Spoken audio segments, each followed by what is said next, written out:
Batman issue 80 heads to Gotham City, where a mustachioed man confronts the police officers Two-Face and Professor Pig. They ask the man why he's out after curfew and if he knows whose city this is. They threaten him with violence, but the man grabs them, fighting them and throwing Pig into Harvey as he fires his guns. Harvey points his gun at the man, asking him again if he knows whose city he is, and the man does as Harvey fires. The man knocks him out as he removes his clothes, revealing the bat suit that caught the bullets under them. Hugo Strange meanwhile meets with Thomas Wayne on the GCPD roof. Hugo tells Thomas that Pig and Two-Face haven't radioed in and it's probably nothing, since it's not too unusual for a team to be late reporting. Thomas knows his son is in town and tells Strange to tell Bane, but he doesn't want to, since what Batman went through is something no one comes back from. Mad Hatter meanwhile talks with himself, saying that everyone refuses to believe in magic. Seeing a cat nearby, he pulls a huge gun from his hat, saying there's an ordinance against strays, or at least he thinks there is, since it's hard to tell what politics is these days.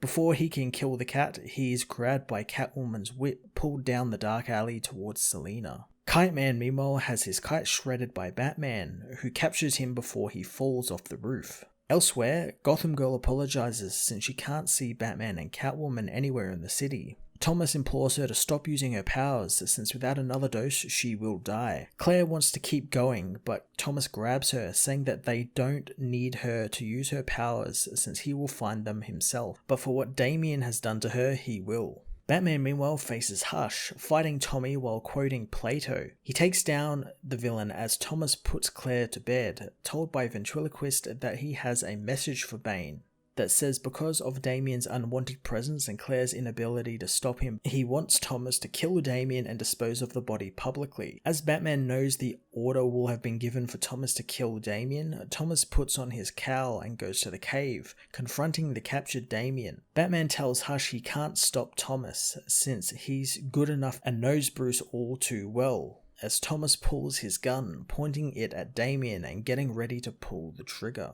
Batman issue 80 was what the second issue of this stupid City of Bane bollocks should have been. Here we have an issue that actually has a beginning, a middle, and an end to the story, a rarity in Tom King's tenure on Batman. Here we have Batman sneaking into Gotham, something he probably should have done a long time ago, instead of lounging around on islands with Catwoman for no real reason whatsoever. It's still bogged down in King's pretentious need to constantly quote poems or philosophers that high school students learn about, probably to make himself seem smart to the people that read this book. And Batman is still an idiot throughout this issue, since his presence puts his son in danger and he knows that, and he knows Thomas will be told to kill him, but then he also knows that Thomas might be working against Bane and try to stop Bane, even though he's been working with Bane this whole time and going up against, you know, Batman's villains and killing people and everything in the name of Bane. How does Batman know any of this, and why is any of this actually happening? Because it doesn't make any sense.